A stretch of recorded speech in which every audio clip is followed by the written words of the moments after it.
John Stone. Thomas Larson.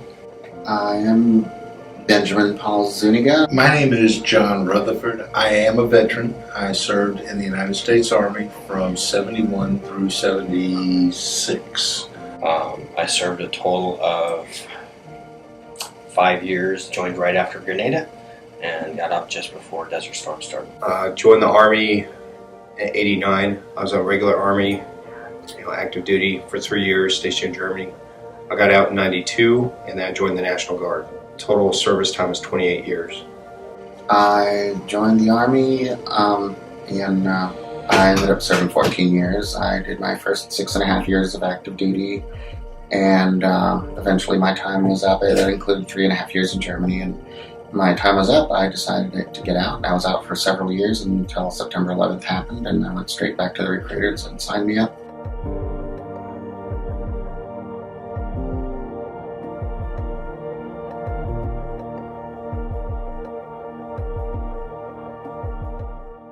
I love my country more than anything, and if I had the opportunity to defend it, I want to be first in line.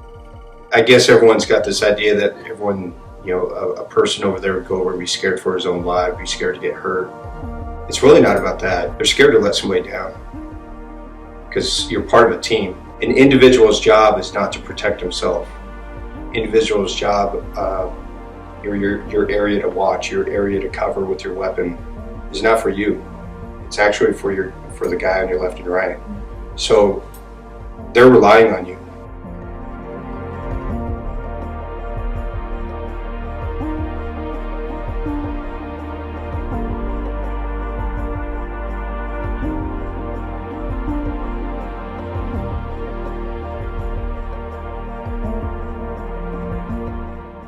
So I told you, 2 daughters both served in the Air Force, one in Kuwait and one with 2 tours of duty in Afghanistan.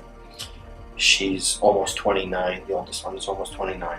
When she came home from her second tour of duty, she's suffered with PTSD, and she's on permanent disability now, and she's not even 29 years old yet.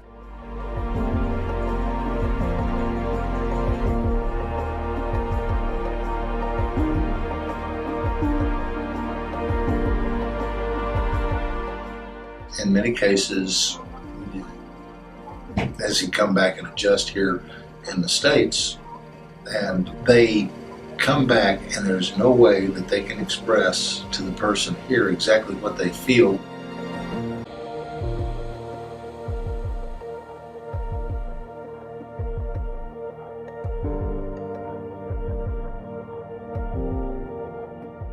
There's no way the average person can understand what that is going through until they have been around it and see.